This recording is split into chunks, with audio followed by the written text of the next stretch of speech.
Saying that he was working as a bagger at a supermarket, he wrote, "I'm not really motivated to do anything more than what's necessary to get by. Working in general sucks." He then wrote, "I spend about 8 hours every day on the computer, so that counts toward technology experience, I guess," saying that he was mainly seeing what tech-related jobs might fall into it. As soon as that happened, it made me fucking realize just how bad it was. Because the people who supported him were also bigots. Again, when it's a right-wing club, I'm sorry, I hate to say this, when it's a right-wing side, it's always on some bigotry.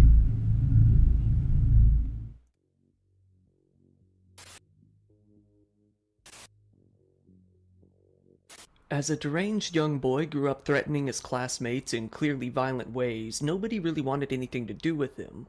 Even despite everything he had done, they still never expected him to become the monster he turned out to be when he set his sights on committing one of the deadliest attacks in US history.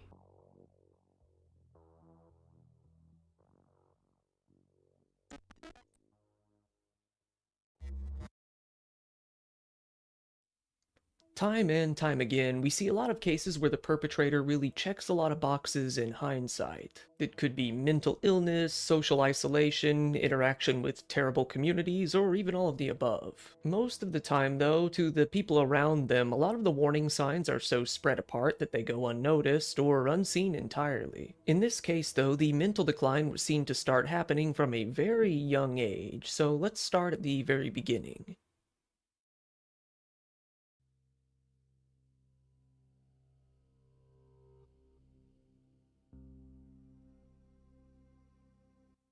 Patrick Wood Crucius was born on July 27th of 1998. Being of German and Italian descent, he was known to have lived in Allen, Texas for the majority of his life. His relationship with his family was rocky as, while growing up, his father was very big on drugs and alcohol.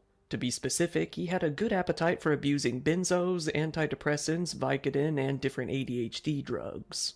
His father got to the point where his behavior was so bad that his wife basically banished him to live upstairs in the home alone, away from the rest of his family until he got it together. Eventually, Patrick's parents came to divorce when he was about 13 years old. By now, he was described as being a lonely kid who mainly stuck to his computer to keep himself occupied. His struggles weren't only external ones with his family, but also internal. He was, at one point, diagnosed with a schizoaffective disorder. Throughout the majority of his schooling, he was described to have severe lifelong neurological and mental disabilities that caused him to be in some form of special education for the majority of his schooling. Eventually, it came time to move on to high school.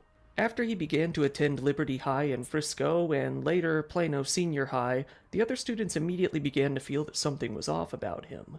One former classmate said that he mainly sat alone at the back of the bus before and after school. He seemed to hate the popular kids, often going on rants to himself about anyone who played any sports or joined the school band. He was described as standoffish, with it being said that he didn't really interact with anyone beyond the bare minimum. Patrick had a sister, and a good portion of his interactions would come from her and her friends. He would sometimes walk to school with his sister and her friends, but he would usually walk either far ahead or far behind them, keeping to himself and not saying a word to them. One of these friends later said, "He wouldn't talk to people. No one really knew him." While in class, he was described as being very strong-minded, almost arrogant, with it being said that he would try to take charge of the classroom despite his usually timid attitude.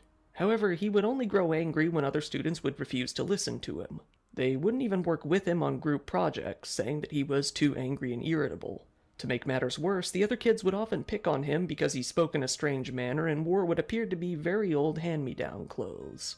One student said that, when he was in English class with Patrick, quote, "Every time I looked up in class, it was someone new speaking negatively to the kid. Patrick, that is dumb, stupid." At one point in high school, Patrick ran away from home. It seems that he couldn't take the home life or school any longer. His family reported him missing to the police. However, they were surprised to see him returning home from his runaway in less than 30 minutes, leading to them calling the police to tell them to forget about the whole thing. Patrick's behavior in school only got worse. At one point, he was suspended once he was caught at school with a list of girls that he wanted to rape and kill, clearly writing it out for anyone to see. One of his classmates said of that ordeal, "Clearly he had mental health issues. After that, a lot of people wouldn't even look at him. Nothing was ever really done about what happened then." Still though, Patrick came to graduate from high school in 2017, moving on to a community college shortly after. Attending Collin College, he decided to move in with his grandparents for a change of pace. His grandparents allowed him to live there as long as he followed some very basic rules, like not leaving the house late at night and not being on his computer all the time. While the first rule would be easy for Patrick, he wasn't going to follow the second one so closely.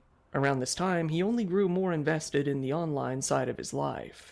Patrick decided to look for a job, making a LinkedIn profile for himself. However, it's unclear why exactly he made this account, as the profile he chose to write only painted him in the most negative light possible. Saying that he was working as a bagger at a supermarket, he wrote, "I'm not really motivated to do anything more than what's necessary to get by. Working in general sucks."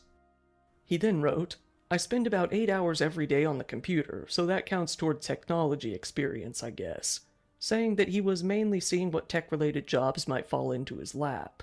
Under his skills, he wrote, "Nothing really." Trying to get a girlfriend, Patrick began to ask out girls that he had previously gone to school with. However, given the little list that he had written in high school, that wasn't going to work out so well in his favor. He got an account on Instagram and asked out one girl that he went to middle and high school with. She ignored his message, saying that it didn't seem like a good idea. After all, little did he know, she was one of the students who reported him to school staff, saying, "I had to go to the teacher because he would jokingly tell girls he was going to kill them."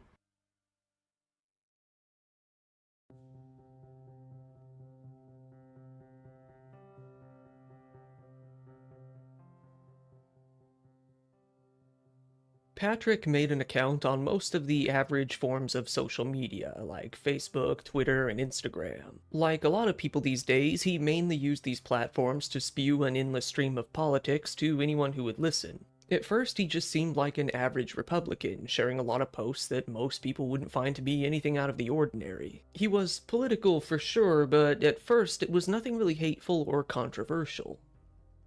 This wouldn't last for too long, though.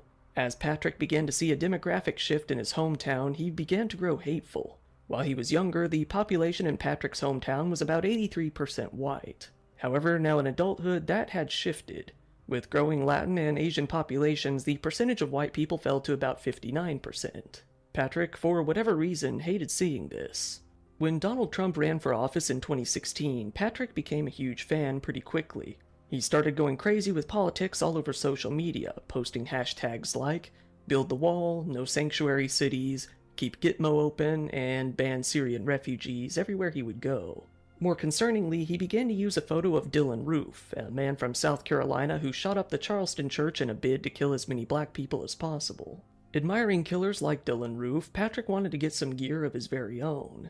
He went out and bought a GP WASR-10 semiotic rifle. Online, he ended up purchasing about 1,000 hollow point bullets after researching what kind of ammunition would be the most devastating during an attack. Even his own mother found this to be very concerning. She herself called the police and warned them about her son's gun ownership. She said that due to his age, maturity level, and lack of experience with guns, she was very concerned about his safety. She was transferred to a public safety officer. This officer then asked her if her son had ever threatened to harm anyone else or himself. She said that she didn't believe that he did. So this officer simply provided her with some common information. They told her, due to her son's age and description, he was well within his legal rights to purchase the weapon, and there wasn't a whole lot that she or they could do about it. Before Patrick's mother even gave the police her son's name, the call was concluded. The police later said, "This was not a volatile, explosive, erratic-behaving kid. It's not like alarm bells were going off." All throughout this time, Patrick was getting more and more involved with a website called 8chan. If you haven't heard of it, I'm sure you've at least heard of 4chan. 8chan has been arguably seen as a more extreme version of 4chan. While normally it was also just a bunch of different image boards, each image board was moderated by its own creator with very little oversight from the administrators. This led to a lot of chaos and, eventually, extremism. The site was known for promoting extremist views, celebrating mass killers, and hosting a lot of child material. As a result of all of this controversy, Google itself started to filter 8chan out of its own search engines back in 2015. However, that really didn't do anything to deter the current users from visiting the website. If anything, it only made it into that much more of an echo chamber, with few new users actually coming in. Once the Christchurch mosque shooting happened in 2019, the killer, Brenton Tarrant, became a pretty popular figure among certain boards on the site. Image macros were spread that encouraged other users to beat Brenton's high score, i.e. his kill count. As Patrick got deeper into 8chan, he started browsing the website for hours each day. He enjoyed being in a place where so many other people shared his extreme views.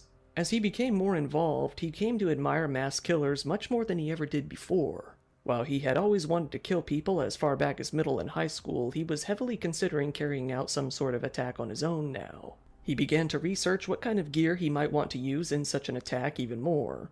In addition to the gun he had bought, he also got himself some heat-resistant gloves to use with it, as per the advice of other forum users. Patrick began to spend a lot of time searching for Brenton Tarrant's manifesto, wanting to read what he had to say firsthand.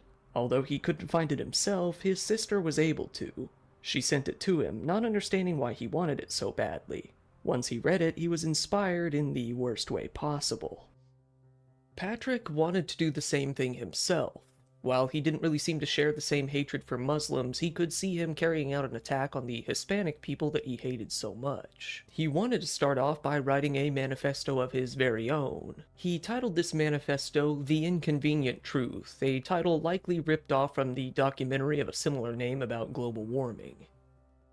The manifesto was, more or less, a giant rant about politics. Contrary to what you might think, Patrick criticized both Democrats and Republicans throughout the manifesto, seemingly being more anti-government and anti-corporate in general. While he claims to have felt that way since before Trump's presidency, he admitted that his views had gotten even stronger. The roughly 2,300-word document served as a rough explanation of his views on racial issues, economic issues, and how he felt the country should be governed. The 4-page manifesto was divided into 6 sections, those being About Me, Political Reasons, Economic Reasons, Gear, Reactions, and Personal Reasons and Thoughts.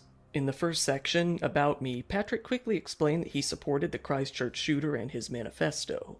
He explains that he doesn't want the white people of the United States to wind up like the Native Americans did before them, saying that he's here to stop a Hispanic invasion. Under the next section, Political Reasons, he blames both sides of the political spectrum for allowing corporations within America to run amok. He feared that, due to the rising Hispanic population, the Democratic Party would soon become the only political party in the United States and that no election would matter again. He says that even Republicans are at fault for being so pro-corporation, but acknowledges that some Republicans may not be. He says that, at the least, the Republicans are the lesser of two evils simply because they are anti-immigration. Throughout the next section, Economic Reasons, Patrick explained that immigration is the biggest crisis the US is currently facing. While he says that he acknowledges that migrants perform a lot of unskilled labor, he says that their kids don't, worrying him that this will lead towards more and more migrants being taken in being a necessity. He then talks about the environment being ruined, saying that the Lorax is a great way to understand the problem easily. He says that the only way to lessen the burden on the environment is for America to contain less people in general. In the next section, Gear, Patrick simply explained the type of weaponry and other items that he had bought in preparation for his attack. He explains why he chose the type of gun and ammunition that he did, with his reasons mainly revolving around overheating. With the heat-resistant gloves he also bought, it seems that he had a strange obsession when it came to the heat issues of firing a gun over all else. The only other issue he even mentions is bullet penetration. This brings us to a section oddly titled Reactions. In this section, he briefly explains that he feels Hispanic people would be more than willing to move back to their home countries if they were given economic incentive. However, he says that he and other people like him will give them another incentive to move home. That, he feels, will reduce the power of the Hispanic voting bloc. This seems to be his main reason for carrying out an attack. Finally, in the last section titled Personal Reasons and Thoughts, Patrick explains that he feels he has no future in his country. He fears that Hispanic people will overthrow Texas right underneath his nose. He says that he doesn't want to end up like Europe, who has no guns and can do nothing but sit by and watch. He says that his actions are without fault and done purely for preservation. He says that the government itself often kills people over much less. He then goes on a rant about race mixing, saying that it's unnecessary and selfish. He says it ruins cultures and creates identity issues. He says that he feels he will inevitably be killed by either the police or by an invader, as he words it. He reminds his readers that it isn't cowardly to pick an attack on an area that he calls low-hanging fruit. He urges anyone like him to pick easier targets in order to carry out larger-scale violence. He predicts the media reaction, saying that they will likely call him a white supremacist, blame Trump, and move on. He says that, although his views predate Trump running for president, he feels that Trump's comments on Mexicans around the 2016 election would be blamed for his entire attack. Rather than trying to defend Trump, he seems almost angry that anyone else could get credit for the attack other than him. He ends the manifesto with, "I am honored to head the fight and reclaim my country from destruction." This brings us to a cloudy Friday night in August of 2019. 1 week after his 21st birthday, Patrick was sitting home alone, unemployed, living off the very welfare that he complained of other people taking. He figured that now was as good of a time as any. He loaded his rifle into the trunk of his car along with his 1,000 hollow point rounds. On top, he carefully placed his protective eye gear, his gloves, and some earmuffs. In the front seat, he carried the other item most important to him, his laptop. Around midnight, Patrick pulled out of the driveway at his grandparents' house in Allen, Texas. He, seemingly completely relaxed, made his way out of the city and onto the highway. He was on a mission, setting out on a 650-mile drive towards El Paso, Texas, wanting to get as near to the Mexican border as possible. Throughout the overnight journey, he stopped twice at different gas stations. Each time he would get an energy drink, refill his gas tank, and then sit in the car browsing 8chan on his laptop for a while. By around 8 a.m. the next morning, Patrick finally arrived in El Paso. He was pretty tired from missing a night of sleep, despite the constant monster intake. He realized that he was pretty hungry as well. He started driving around El Paso, seemingly with no particular goal in mind. He stopped at a pizzeria that he seems to have visited before, seemingly wanting to get one of his favorite orders one last time. Given that it was still earlier on in the morning, the place was closed, leading to Patrick simply driving off to Walmart. He pulled up to a Walmart near the Cielo Vista Mall on the east side of El Paso. It was now around 9 a.m. and roughly 3,000 people were shopping at the popular Walmart location. Given its close proximity to the border, many people from Mexico would come over to shop at the place. This got that Walmart location the nickname the Juarez Walmart, which very well could be what piqued Patrick's interest in the location in the first place. Wearing a very normal-looking black t-shirt and cargo pants, Patrick hopped out of his car and made his way into the store. Patrick wanted to use this time to get a feel of the current demographic within the store as well as learn the layout of the building. He walked around for about half an hour, simply scoping the place out. Feeling he had learned enough, he went back to his car. However, this is where he realized that he was indeed still hungry. Seemingly completely calm, the nerves that one would normally have at a time like this didn't seem to be bothering his stomach. He walked back into the store, bought an orange, and loitered around the grocery cart area while he ate it. All the while, the people he was planning to murder in broad daylight walked past him into the store, completely unaware of what he was planning. After he finished eating his orange, Patrick walked himself back out to his car. Here, he would wait around for about an hour, getting himself ready for what he was about to do.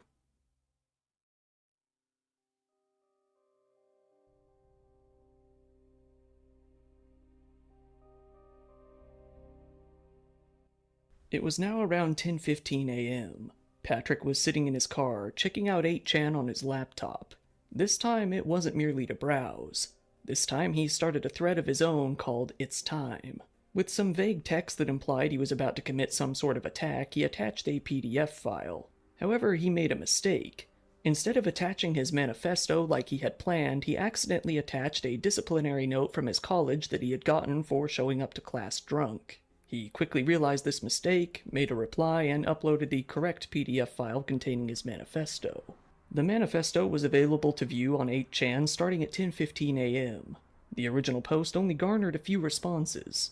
The first was an anonymous reply saying that 8chan is a board of peace and doesn't condone violence, a satirical jab at the people who use the phrase "Islam is a religion of peace" online. Another poster simply responded every Shabbat, implying that they wanted killings like this to happen every weekend if possible. Likely because he saw the replies drying up pretty quickly, Patrick put away his laptop at 10:37 a.m. He walked around to the trunk of his car and opened it. He quickly put on his safety glasses, heat-resistant gloves, and earmuffs. He then picked up his rifle, quickly pointed it towards some shoppers in the parking lot, and opened fire. Patrick immediately killed a woman pushing a shopping cart before setting his sights on a girls' soccer team running a fundraising event outside the store. The store manager had already caught sight of this happening and quickly ran back into the Walmart. He issued what he called a Code Brown, which was an active shooter alert. This made evacuation a priority within the store, and hiding for people who were in no position to evacuate. Many shoppers fled across the street to the mall, hid under tables, or behind shipping containers behind the building. A lot more, however, were simply stuck inside. After roughly a minute and a half of shooting in the parking lot, Patrick made his way into the store through the west entrance. He was seen on CCTV camera calmly walking through the front doors with his weapon. He began to fire towards a group of adults related to the fundraiser inside, injuring the soccer coach and killing his father. Then he proceeded calmly walking throughout the store, seemingly completely unbothered by what he was doing. An old man, likely hard of hearing, came out of the restroom, seemingly no idea that anything was happening. He walked right in front of Patrick. Seeing the gun, he made an attempt to flee, but Patrick simply shot him in the back of the head. Showing no emotion whatsoever, he stepped over his body to continue his attack. He headed towards a section of the store that held a few fast food stores along with a small branch of a local bank. While shoppers continued to scream and hide under tables and behind aisles, Patrick slowly walked past them. Whether he chose to ignore them, thought they were dead, or simply didn't see them is unclear. Continuing to fire, he moved towards the registers as a group of cashiers did their best to flee the scene. One of them tripped and fell to the ground. He raised his head to see if Patrick was still there. In that moment, Patrick shot him right through his head. He then moved his aim towards another woman hiding behind a counter and shot her as well. Patrick then moved towards the bank lobby, seeing a man hiding behind a column there. He shot the man point blank before moving his attention towards the other men in the area behind the counter, shooting them both. As he turned to head back to the store, a man named Andre Anchondo threw himself on top of his wife and baby to protect them. Patrick then shot him in his back, killing him. Continuing to walk east, Patrick was shooting at anyone who he could get a glimpse of hiding within the store. Eventually, he made his way over to the eastern doors of the building, opposite from where he started, and simply walked out of the door. Making his way back out to his car, Patrick shot towards a car in the parking lot, killing a married couple inside. It was now 10:42 a.m. In less than 10 minutes, he had shot and killed 22 people and injured 23 others. Before the police had even arrived, Patrick hopped back into his car and drove away. Being very near the I-10 highway, he could have had an easy getaway. Shortly after, the first responders arrived on the scene. In addition to ambulances, the police department, the Texas Rangers, the FBI, and the ATF all arrived on scene. The shooting was revealed to be one of the deadliest in U.S. history. 20 victims died right there on the scene, and 3 more died over a period of time afterwards. The victims, including the injured, were a variety of ages, ranging anywhere from 2 years old to the elderly. While the majority were Hispanic, as Patrick intended, not all were. The injured victims were taken to 2 separate hospitals in the area.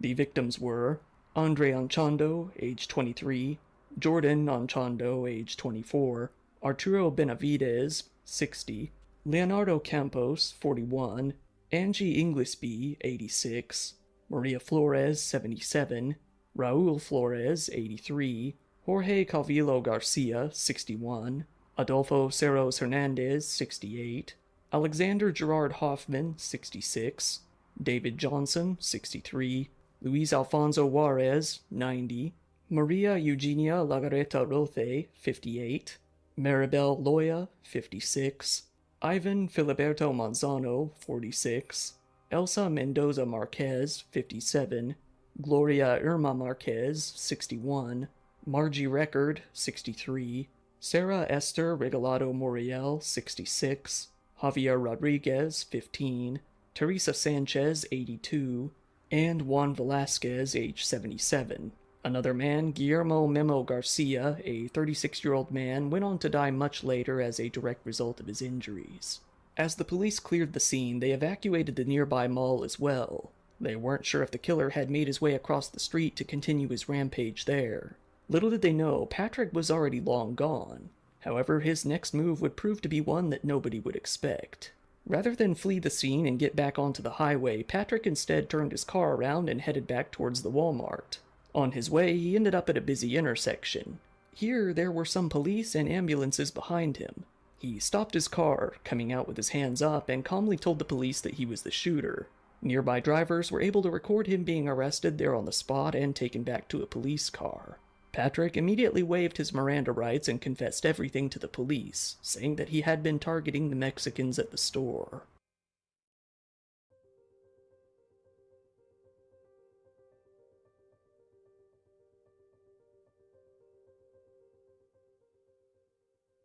The police immediately came to suspect that Patrick hadn't planned on making it out of the attack alive.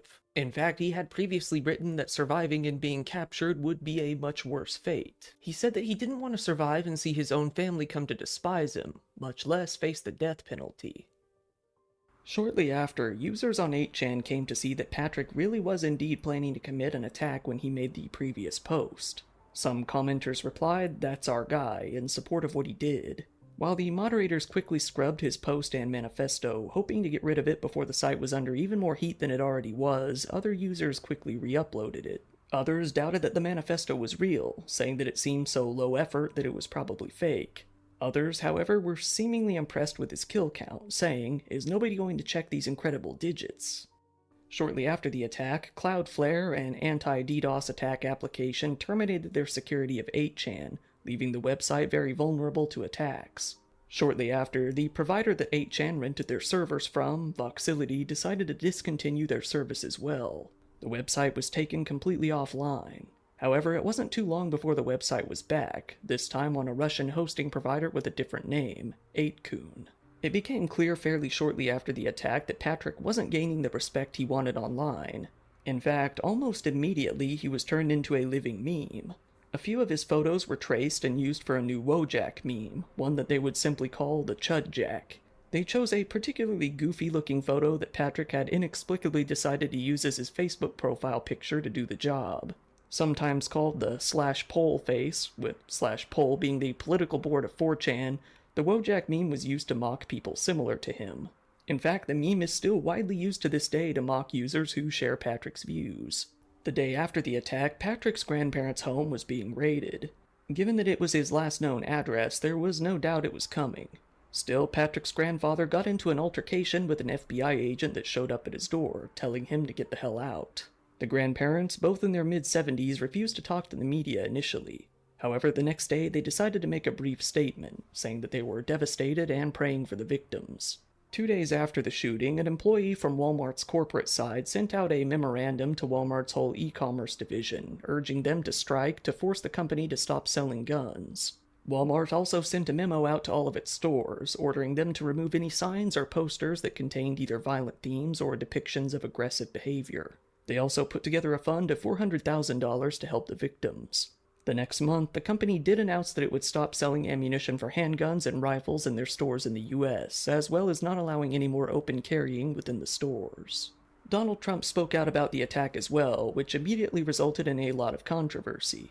He condemned the attack as being hateful and cowardly, asking that all flags be flown at half-mast. In a speech, he said, "In one voice, our nation must condemn racism, bigotry, and white supremacy. These sinister ideologies must be defeated. Hate has no place in America." However, much like Patrick anticipated in his manifesto, this completely backfired on him. Hashtags like white supremacist in chief hit #1 on the trending section of Twitter as people chastised him for his past comments on immigration. He made a lot more people angry for a very different reason as well, this being by blaming the attack partially on violent video games. After both he and the Texas Lieutenant Governor, Dan Patrick, said that games were at least partly to blame for the incident, a lot of users online exploded. The comments about video games were indeed strange, as Patrick barely seemed to have mentioned them in the past.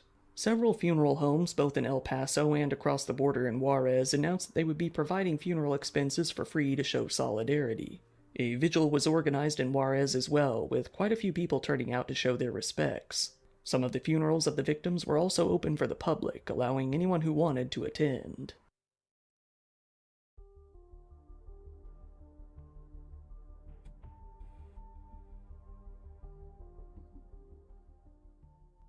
While most of the killers in these stories would no longer be around to face trial by this point, Patrick was one of the rare special cases in which some form of justice could be attempted. He was indicted on capital murder charges on September 12, 2019. Arraignment was then held on October 10th. This is where he surprised the public by pleading not guilty to the murder charges despite the mountain of evidence against him and his own previous confession. Another murder charge was added to the pile soon after his final victim passed away in the hospital after 9 months of clinging to life. Due to the sheer scale of the case and the amount of evidence at hand, along with COVID lockdowns starting shortly after the case took place, the trial was all set to be delayed numerous times. However, it was during one of these delays that the El Paso District Attorney expressed his interest in pursuing the death penalty, the very same death penalty that Patrick feared above all else. While Patrick was being charged on the state level, he was simultaneously being charged on the federal level as well. On February 6th of 2020, Patrick was hit with a whopping 90 federal charges, 22 counts of committing a hate crime resulting in death, 22 counts of using a firearm to commit murder, 23 counts of a hate crime involving an attempt to kill, and 23 counts of using a firearm during a crime. Patrick waived his federal bond hearing a few days later on the 12th. Once again, in July, he pled not guilty to all the federal charges as well. Later that July, it was announced that the defense was granted more time in order to investigate what has only been called a number of red flag mitigation themes. Patrick's defense said that he had been suffering from a number of both neurological and development issues throughout his life, adding that he was on an antipsychotic medication since his arrest, saying that he was likely in such a psychotic state during the attack. Throughout this time, the federal-level prosecutors were asked to determine whether or not they would go for the death sentence as well. While the trial was slowly moving forward, the El Paso Healing Garden at Ascarate Park in Mission Valley was dedicated to the victims in August of 2021. By that December, it was also designated as a national memorial. The defense and the prosecutors continued to argue on a trial date. While the defense was shooting for a date of March 2025 or even later, the prosecution would rather get it over with in June of 2023. The defense argued that this wasn't nearly enough time to comb through the 1.76 million files and 763 gigabytes of video related to the case. Things were made even more complicated when the defense expressed their interest in an insanity plea. Ultimately, the federal side decided not to pursue the death sentence in the case, although the state side was still very much interested. On February 8th of 2023, Patrick finally pled guilty to the 90 federal murder and hate crime charges. Then it came time to be sentenced. Before his sentencing, he was asked if he felt any remorse. He gave a sad expression before silently nodding in response. On July 7th of 2023, he was sentenced to serve 90 consecutive life sentences. Given that the federal prison system doesn't have any parole, Patrick is going to, at least, spend the rest of his life in prison. Given that the death sentence was still on the table for the state charges, Patrick's defense said, "Today's federal sentencing ensures that Patrick will leave prison in a coffin. The only question will be whether it's on God's time or on man's time." Various experts on terrorism have spoken out on the case, citing the Great Replacement theory as seemingly being the motivating factor, as it was in other similar cases. This attack was linked to both the Christchurch mosque shootings and the Poway synagogue shooting, given the similarities between the perpetrators and their manifestos. The chief executive of the Anti-Defamation League said that the attack indicated the growing threat of white supremacy. The NATO Secretary General, Jens Stoltenberg, asked various countries to work together to stop these lone wolf attackers who keep finding inspiration in each other. Many online writers have blamed technology for the rise in these crimes, given that it is thanks to the internet that they're able to find each other, share ideas, foster communities, and seek validation in ways that they would never be able to find in regular society. Patrick himself has gone on to inspire others within that same circle already, one notable example being Samantha Rupnow. Patrick now mainly lives on as the inspiration behind the Chudjak meme, mainly being ridiculed in contrast to the widespread respect he thought he would receive. As of the writing of this video, Patrick is still waiting on his state-level murder trial. The results of this trial will decide whether or not he lives or dies once and for all. Now in prison, he's finally able to understand how it feels to have his death date completely determined by the will of another, completely out of his own control. Once again, thank you. I mean, now that I know where it came from, I was about to say, I was like, this didn't appear out of thin air. That's impossible. I refuse, when I say this, chat, I refuse to say that. Oh, hold on. Yeah, I'm sick right now. It's going away so I can breathe. Congratulations, Inky. Hope you're feeling better, bro. As I said before, I never knew this was the guy that was that big meme, the face Wojak bullshit. I never knew that. But it's not just good information to know, but it's wild that it was based on a fucking school shooter. And that makes perfect sense why. See, like I said, at that timeline, a lot of people wanted Mexicans out. And I was just sitting there when I was in high school and I was pissed. Because, I don't like racism altogether, even though if it's not my race. But the moment that I heard Trump say, we're getting the Mexicans out, yeah, I was pretty much really enraged by that. My friends were, I would say a couple of friends were not, in saying that he's doing something good. And it's just like, as soon as that happened, it made me fucking realize just how bad it was. Because the people who supported him were also bigots. Again, when it's a right-wing club, I'm sorry, I hate to say this, when it's a right-wing side, it's always on some bigotry. Left, I see a lot more culture, white, Mexican, Asian, black, but like right has like just mainly one dominant race, and then the others are just like not real. Know what I'm saying?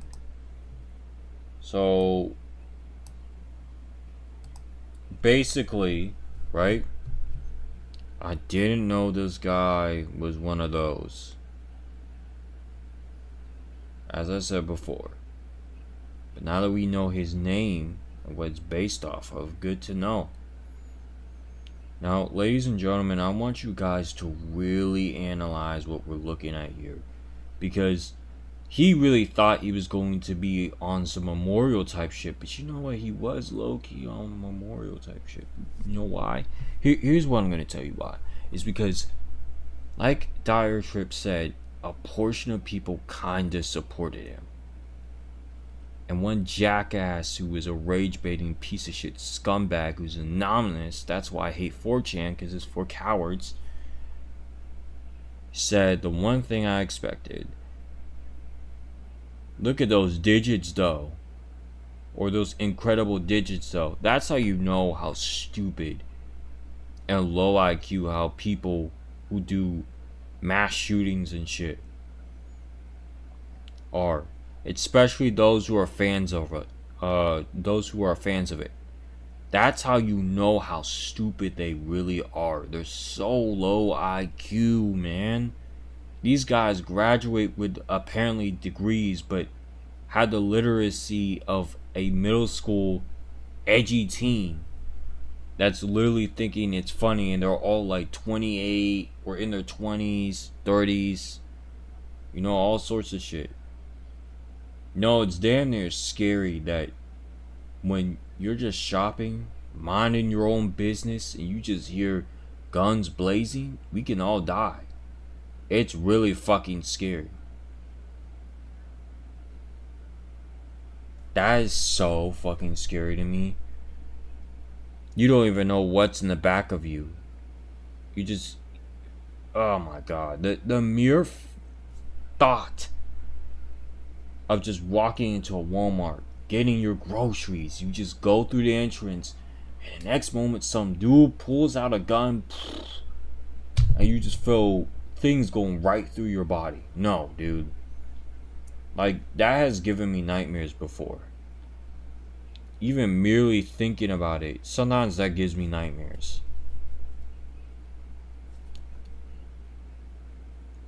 Like the simple fact that people really don't see how frightening that is, I don't know what else to tell you.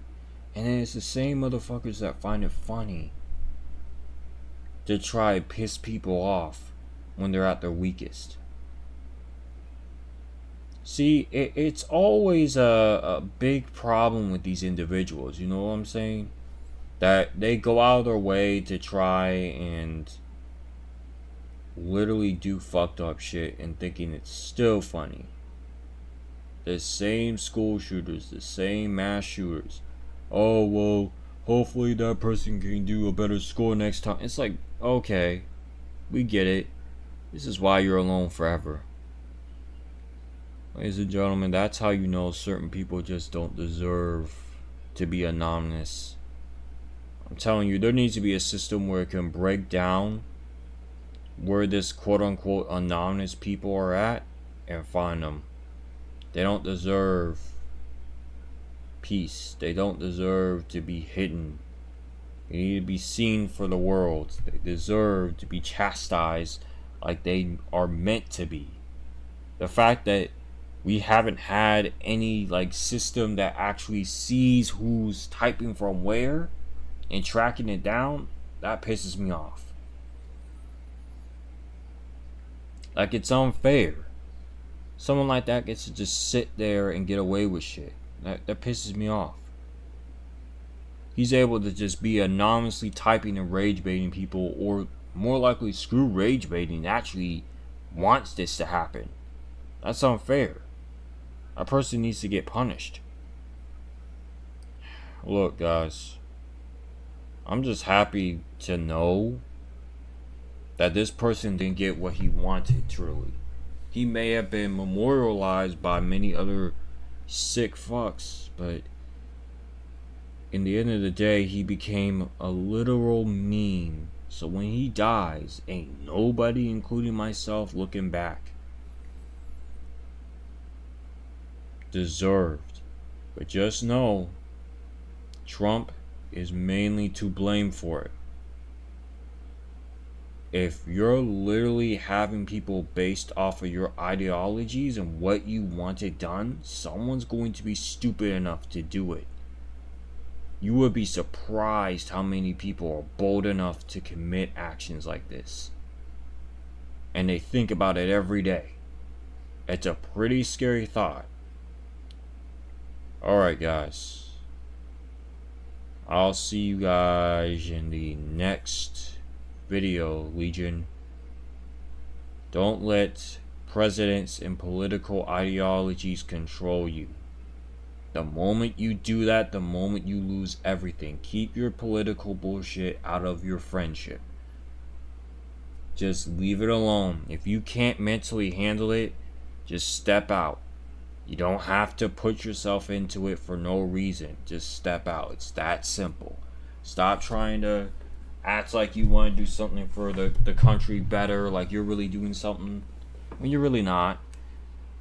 Please don't do that.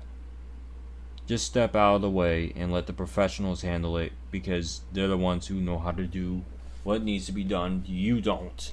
You're too stupid to control yourself. So just stop thinking, stop overthinking, and just be quiet and just sit there and allow them to do what they need to do. You're wasting people's time. Anyways, I'll see you guys in the next one. Peace out.